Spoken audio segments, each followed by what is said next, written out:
अब अपने आप परमात्मा को देखो, परमात्मा हम सबको देख रहे हैं, हम सबकी गलतियां दिखाई दे रही हैं।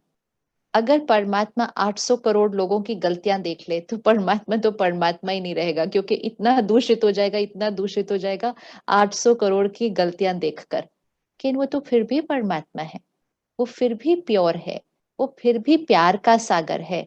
क्यों? उसको गलतियां नहीं दिखाई दे रही हम सबके, वो फिर भी है, क्योंकि वो देखता है लेकिन चित्त पर नहीं रखता है। वो सिर्फ क्या कहते हैं, तुम मीठे बच्चे हो, तुम मेरे लाडले बच्चे हो, तुम तो प्यारे बच्चे हो, तुम तो शांत आत्मा हो। हम किसी एंगल से शांत नहीं होते, हम किसी एंगल से प्यारे और मीठे नहीं होते हैं, लेकिन वो सिर्फ वही सोचता है ना, वही बोलता है तुम मीठे बच्चे हो, प्यारे बच्चे हो। तो उससे क्या हो गया? एक तो वो खुद बच गया, नहीं तो अब तक कितना मैला हो गया होता हम सबकी गलतियां देख देख के।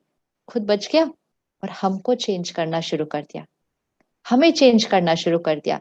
किस तरह से? सिर्फ वो वाइब्रेशन देकर कि तुम प्यारे बच्चे हो, तुम मीठे हो, तुम शक्तिशाली हो, तुम ये हो, तुम। This is the way to change people, this is the way to change people. कि भगवान हमें कैसे बदलते हैं, उसी तरह हमारे पास भी सेम क्षमता है कि हम दूसरों को भी बदल सकते हैं। दो ही ऑप्शन होते हैं, या तो हम दूसरे को बदल सकते हैं, या दूसरे की कमजोरी देखकर हम कमजोर हो सकते हैं। ऑप्शन है, सामने वाले के पास कोविड है, ऑप्शन हमारे पास है कि या तो हम भी उसका कोविड ले सकते हैं, या हम उसका इलाज करवा सकते हैं। दोनों में से एक ऑप्शन है। लेकिन उसका इलाज करवाने के लिए पीपी किट पहले खुद पहनना पड़ता है, खुद पहनना पड़ता है। ऐसे ही जाके उसको हाथ लगा दिया, उससे जाके 5 मिनट बात कर ली, तो उसका कोविड ले लिया। और फिर सिर्फ ले नहीं लिया, फिर उसका कोविड लेके हम घर आते हैं, हम घर आते हैं। मतलब जब हमने दूसरे का अवगुण देखा और मन चित पर रखा, वो सिर्फ हमारा नुकसान नहीं करता, हम जहां जहां जाएंगे हमारे साथ वो अवगुण हमारे ऑरा में, हमारे वाइब्रेशन के साथ हमारे साथ साथ साथ जाता है। It is like transmitting that COVID to everybody. COVID और इमोशनल इन्फेक्शन दोनों बिल्कुल सेम लगती हैं, बिल्कुल सेम। अगर अपना बचाव नहीं किया, 5 मिनट में किसी की बीमारी हमारी बीमारी बन जाती है। और फिर वो सिर्फ हमारे तक नहीं रहती। क्यों? क्योंकि हमें पता ही नहीं चलता कि हमने वो बीमारी कैच कर ली है, हमें पता ही नहीं चलता। हमें तो बहुत दिन लग जाते हैं पता चलने में कि अरे मेरा तो सिम्टम ये कोविड वाला था। उतने दिनों में हम कैरियर बन जाते हैं उस बीमारी के, हम कैरियर बन जाते हैं कि हमारी वजह से पता नहीं कितने कितनों को वो बीमारी हो जाती है, क्योंकि हमने पता ही नहीं था कि हमने उस बीमारी को कैच किया। Same with emotional infection. हम किसी की कमजोरी देखते हैं, हम किसी की गलती देखते हैं, हम उसका कैरियर बन जाते हैं, हम उस इम्प्योर वाइब्रेशंस का कैरियर बन जाते हैं। हम जहां जहां जाते हैं, वो इम्प्योरिटी हमारे ऑरा के अंदर होती है, दूसरों के ऊपर भी असर करती है। और धीरे धीरे धीरे धीरे हम एक ऐसे समय पर आकर पहुंचे हैं कि पूरी सृष्टि कह रही है स्ट्रेस नॉर्मल, गुस्सा normal, ego normal, hurt normal, expectation normal. जब समाज इस लेवल पर आकर बोल पहुंचता है, जब सब लोग इन चीजों को नॉर्मल बोलते हैं, मतलब हम एक एपिडेमिक में हैं। कोविड से बहुत बड़ा एपिडेमिक है ये वाला, क्योंकि कोविड में तो इतने ही लोगों को हुआ था ना। ये तो हम सबके पास है। आज आप बाहर जाकर किसी को कहना मुझे गुस्सा कभी नहीं आता, वो पहले आपको ऐसे देखेंगे, अच्छा, पहले तो सोचेंगे ये झूठी बोल रहा है। फिर हम बोलेंगे नहीं सच्ची में मुझे गुस्सा कभी नहीं आता। अच्छा, मैंने झूठ भी कभी नहीं बोला, मैंने झूठ कभी नहीं बोला। और मुझे जेलसी तो पता ही नहीं है कि क्या होती है, कैसे किसी से जेलस हो सकते हैं अगर किसी ने कुछ अच्छा किया हो। अच्छा, और मैं सिंसियर भी बहुत हूँ। इससे ज्यादा तो वो सुन भी नहीं पाएंगे, कहते हैं आप इस दुनिया के ही नहीं हो, आप नॉर्मल ही नहीं हो। Now we have reached this stage कि अगर कोई कहे कि उसको गुस्सा नहीं आता, उसको टेंशन नहीं होती, उसको चिंता नहीं होती, तो कहेंगे आप नॉर्मल नहीं हो। दिस इज अ क्रॉनिक बीमारी है। इससे बड़ी क्या एपिडेमिक हो सकती है कि जो गुणों के लिए कह रहे हैं आप नॉर्मल नहीं हो, और अवगुणों के लिए कहते हैं हम ये तो नॉर्मल है। ये बहुत बड़ा एपिडेमिक है, ये बहुत बड़ा एपिडेमिक है। क्योंकि इस एपिडेमिक में हम सभी ग्रस्त हो गए हैं, सभी ग्रस्त हो गए हैं। लेकिन वो लगता नहीं ना एपिडेमिक, क्योंकि उसको नॉर्मल बोल दिया, उसको नॉर्मल बोल दिया। तो नॉर्मल बहुत इंपॉर्टेंट होता है किस पर बोलना है। और हमारे सभी डॉक्टर्स का इसमें बहुत इंपॉर्टेंट रोल है कि आपको समाज को बताना है कि कौन सी भावनाएं नॉर्मल होती हैं। नहीं तो कई बार तो हमें लोग आकर कहते नहीं, डॉक्टर ने तो कहा है स्ट्रेस तो नॉर्मल होता है, लेकिन स्ट्रेस करना मत। भाई कैसे करेगा वो व्यक्ति? उसको बोला स्ट्रेस तो नॉर्मल होता है, लेकिन आपका बीपी बढ़ता जा रहा है, तो इसलिए आप स्ट्रेस मत लेना। फिर वो सामने वाला आपको बोलता है, पर डॉक्टर साहब कैसे स्ट्रेस नहीं लो, ये भी है ये भी है। फिर डॉक्टर साहब कहते हैं, हाँ तुम बात तो राइट कह रहे हो, स्ट्रेस तो होता ही है, लेकिन तुम मत लेना, तुम्हारे लिए ये हानिकारक है। How will the person do it? वो कर ही नहीं सकते। इसके लिए समाज की डेफिनेशन में चेंज लाना है, और वो सिर्फ और सिर्फ साइंटिफिक कम्युनिटी ला सकती है।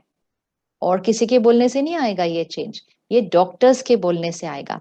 आपके पास एक छोटी सी प्रिस्क्रिप्शन होती है ना, उसके पीछे ना एक प्रिंटेड पेज रख लीजिए। एक पेज अपने लिए रखिए, सब लिखने के लिए, और एक पेज रख लीजिए जिसपे सब कुछ ऑलरेडी टाइप किया हुआ है। वो उनको रेडीमेड प्रिस्क्रिप्शन दीजिए कि अगर आपको जल्दी जल्दी ठीक होना है, पहली बात है कि आपको और पूरे परिवार को शांत रहना होगा। आप गुस्सा वगैरह नहीं कर सकते घर में जब तक आपका ये वाला इलाज चल रहा है। ये बात हमें उनको बतानी चाहिए। आप टीवी और फोन और इंटरनेट से थोड़ा समय दूर रहेंगे, मतलब उसका कम उपयोग करेंगे। क्यों? आपकी बॉडी की हीलिंग चल रही है, और आप इस तरह का कंटेंट अपने अंदर डाल रहे हैं जिसके अंदर सारे तरह के विकार हैं। ये कंटेंट अपने अंदर डालेंगे तो हीलिंग कैसे होगी? डिजीज और बढ़ जाती है, क्योंकि नेगेटिव एनर्जी अपनी बॉडी के अंदर जाती है। तो उनको बताओ, आप जितने दिन आपका इलाज चल रहा है, आपको ऐसी कोई भी कंटेंट नहीं देखना है। हम तो ऑपोजिट हॉस्पिटल के अंदर वैसे वाले चैनल चला देते हैं। हॉस्पिटल में जाओ तो न्यूज चैनल चल रहा होता है सामने। न्यूज चैनल इन हॉस्पिटल कैसे कर सकते हैं? वो सब बीमार बैठे हुए हैं बाहर ओपीडी में डॉक्टर के लिए, और सामने न्यूज चैनल चलता है। कोई भी विजुअल उस न्यूज चैनल पे ऐसा होता है जो बीमार व्यक्ति को ग्रहण करना चाहिए? वो ऑलरेडी नेगेटिविटी के अंदर है, पेन के अंदर है, और सामने न्यूज चैनल चलाते हैं, क्योंकि उनको लगता है चलो न्यूज चैनल में पढ़ा जा रहा है ना, क्योंकि ऑडियो तो सुनाई नहीं दे सकता हॉस्पिटल के अंदर। बट ये हानिकारक है, ये बहुत हानिकारक है। कोई आपके पास कैंसर से आया हुआ है, कोई किसी चीज से आया हुआ है, और वो बैठकर पढ़ रहा है, ये हो गया वो हो गया, वो एक एक वर्ड जो अंदर जाता है वो एक एनर्जी है। और कभी कभी तो हमें डॉक्टर का इंतजार एक एक घंटा करना होता है। एक एक घंटे में क्या कुछ देख लिया। एक्चुअली हम घर पे उतना टीवी नहीं देखते एक घंटा एकाग्र, जितना हम ओपीडी में बैठ के देख लेते हैं सामने। Be very careful. और फिर जो लोग एडमिट होते हैं, वो तो अपने कमरे में वो वाले सारे चैनल्स देखते रहते हैं सारा दिन, तो और कुछ करने को नहीं है। We should be so careful, so careful, कि जो नॉर्मल है, ठीक है तबीयत, उनके लिए ये हानिकारक है, तो जो शरीर का इलाज करा रहा है उसके लिए ये कितनी हानिकारक होगा। It's like giving them toxic खाना। टॉक्सिक खाना खिलाने जैसा है ऐसा मीडिया उनको दिखाना। उनको तो आपको लिख कर देना चाहिए कि आपको फोन भी नहीं यूज करना है जितने दिन आपका इलाज हो रहा है। ये नहीं कि बैठे बैठे ये ऐसा ऐसा। This slows down healing. ये स्लो डाउन करेगा उनकी हीलिंग को, क्योंकि वो नेगेटिव कंटेंट कंज्यूम कर रहे हैं। तो हमें हर पेशेंट को और अपने आप को और सबको दोनों डाइट बतानी है। एक फिजिकल डाइट, एक इमोशनल डाइट। हॉस्पिटल में डाइटिशियन जाती है, डाइट का चार्ट लिखती है हर पेशेंट के लिए, लेकिन इमोशनल डाइट क्या होती है? जो हम सुनते हैं, पढ़ते हैं, देखते हैं, that is emotional diet. And this is important for everybody, everybody including the doctor, including the nurse. जो हम सुनते हैं, पढ़ते हैं, देखते हैं, वो हमारी इमोशनल डाइट होती है। मतलब हमारी सोच उसी से बनती है। What we watch read listen is who we become. अब आप 30 साल पहले चले जाइए, जब हमारे पास मोबाइल नहीं थे, तो ऑब्वियसली सोशल मीडिया भी नहीं था, हमारे पास इंटरनेट नहीं था, टीवी भी जब हम स्कूल में थे तब पहला पहला टीवी शुरू हुआ था, है ना? तब का ये शुरू हुआ है। तो पहले पहले टीवी में तो पहला पहला एक सीरियल, उतना थोड़ा सा, वो भी बड़े सात्विक सीरियल होते थे, जिससे ना घरों में कुछ शिक्षा मिलती थी, वैसे वाले सीरियल हम देखते थे। वो भी शुरू हुआ। अब आप सिर्फ इतिहास में नहीं जा रहे, अपने बचपन में जा रहे हैं। वहां से लीजिए और अभी के समय को लीजिए और ग्राफ बनाइए। ग्राफ बनाइए किस चीज का? मीडिया और इमोशनल और मेंटल हेल्थ ऑफ सोसाइटी। इसका ग्राफ बनाइएगा। आपको डायरेक्ट दिखेगा, दोनों लाइनें इकट्ठे इकट्ठे चलेंगी, दोनों लाइनें इकट्ठे इकट्ठे चलेंगी। कि पहले टीवी आया, फिर इसके बाद इंटरनेट आया, फिर उसके बाद मोबाइल फोन आए, फिर उसके बाद सोशल मीडिया आया, फिर उसके बाद डिजिटल प्लेटफॉर्म्स आ गए। आपको ये ग्राफ कट्ठे कट्ठे दिखेगा। जब हम स्कूल में थे, स्ट्रेस वर्ड नहीं था कोई। There was no word as stress. वो सिर्फ फिजिक्स के अंदर ही था। हमने नहीं कभी स्कूल में बोला I am stressed, you are stressed, we are stressed. ये वर्ड ही नहीं था। और आज हर एक व्यक्ति बोलता है स्ट्रेस इज नॉर्मल। मतलब सिर्फ 20-30 साल के अंदर एपिडेमिक ऐसा फास्ट फैला कि छोटा छोटा बच्चा बोलता है mom I am very stress. छोटे छोटे बच्चे I am very stress today. कैसे? क्योंकि ऑफ मीडिया। वो छोटे छोटे बच्चों की कार्टून्स में भी वायलेंस है। वो छोटे छोटे बच्चों के वो जो गेम्स खेलते हैं उसके अंदर भी वायलेंस है। वो बचपन से सीख रहे हैं कि किसी को गिराया जाएगा, किसी को मारा जाएगा तो पॉइंट्स मिलते हैं। आपको पता है ये कितनी डीप प्रोग्रामिंग है? ये कितनी डीप प्रोग्रामिंग है कि किसी को गिराया जाए, किसी को मारा जाए तो मैं विजेता हूँ। यही अगर वो गेम ऐसे बनी होती कि किसी को हेल्प किया जाए, किसी को उठाया जाए, किसी को सहयोग दिया जाए तो आप विजेता है, समाज डिफरेंट होता। समाज ही डिफरेंट होता। क्योंकि वो बच्चे की प्रोग्रामिंग सब कॉन्शियस में हो रही होती है। किसी को हेल्प करो तो आई एम अ विनर, किसी के साथ कोऑपरेट करो तो आई एम अ विनर। लेकिन उसकी तो प्रोग्रामिंग हो गई किसी को गिराओ, किसी को हराओ तो आई एम अ विनर। अब वो बच्चा तो बड़ा हो जाएगा, लेकिन उसकी प्रोग्रामिंग वही एज की हुई हुई है और वो हमारी पर्सनालिटी बन जाती है। तो इसका बहुत ध्यान रखना है कि जो हम सुनते हैं, पढ़ते हैं, देखते हैं, वो हम बनते हैं। इमोशनल डाइट, ओवर थिंकिंग का सबसे बड़ा कारण, रॉन्ग डाइट।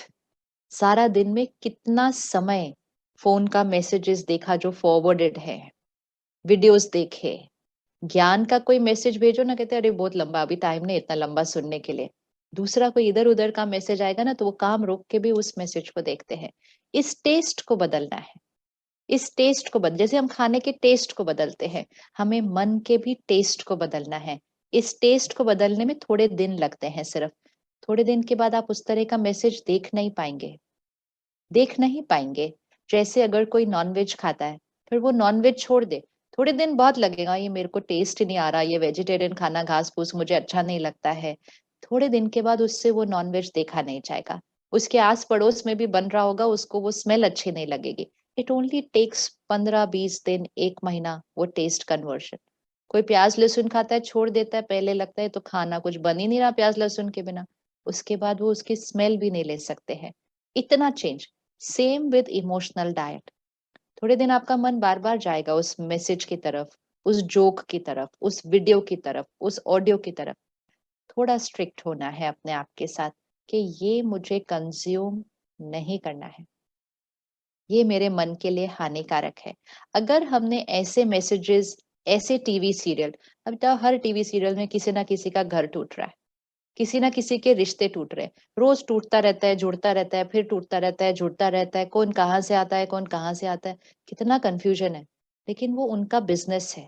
लेकिन उनका बिजनेस ना हमारे घर की कहानी बनने लग गया है, हमारी डेस्टिनी में आ गया है। क्यों आ गया? क्योंकि वो रोज उसके शब्द हमारे घर के अंदर चलते हैं। शब्द हमारे घर के अंदर चलते हैं।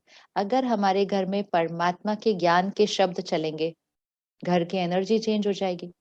लेकिन अगर हमारे घर के अंदर धोखे के, झूठ के, रिश्ते टूटने के, घर बिगड़ने के, ये शब्द अगर हमारे घर में रोज चलेंगे, रोज हम उस तरह का सीरियल देखेंगे, तो वो घर में वो शब्द गूंजेंगे नहीं, वो ऊर्जा हमारे घर में नहीं आ जाएगी सारी।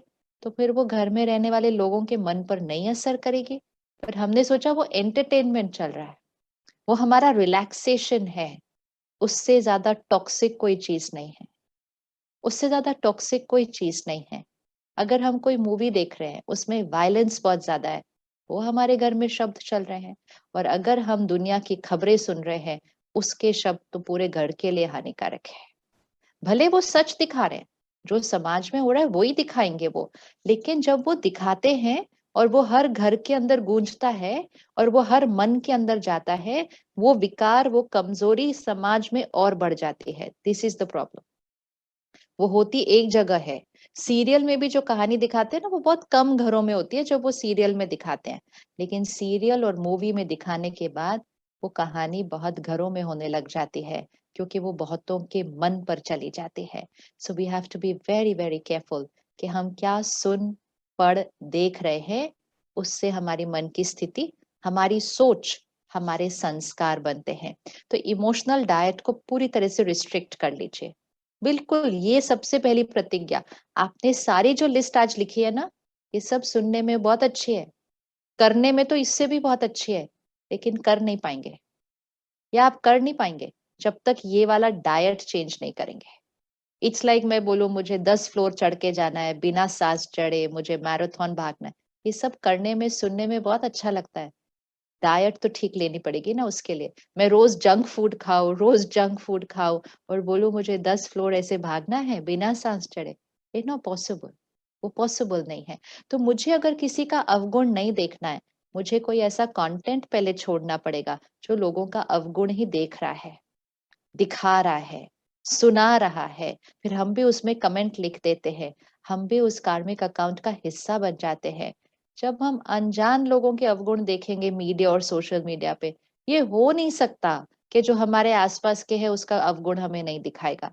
It's not possible. ये हो नहीं सकेगा। आप एक दो दिन अपने साथ स्ट्रिक्ट होके कर भी लेंगे, आपको फिर वो दिखाई देगा, क्योंकि आपने वो भरा है अपने अंदर। तो इसलिए बहुत ध्यान से, वो किसी का बिजनेस है, उनके बिजनेस को अपना भाग्य नहीं बिगाड़ने देना, नहीं बिगाड़ने देना। Content is equal to personality and personality is equal to destiny. Content से व्यक्तित्व बनता है, व्यक्तित्व से भाग्य बनता है। तो क्या कंटेंट कंज्यूम करना है उसका बहुत ध्यान रखना। जो आप कंटेंट कंज्यूम कर रहे हैं उसमें काम विकार, लस्ट, क्रोध, गुस्सा, अहंकार, ईगो, ईर्ष्या, जेलसी, मोह, अटैचमेंट, हर्ट, दुख, ये सब, शिकायत करना, ये कंप्लेनिंग, कंपटीशन, ये सब अगर होगा तो कुछ नहीं हमें रोक सकता है वो बनने से।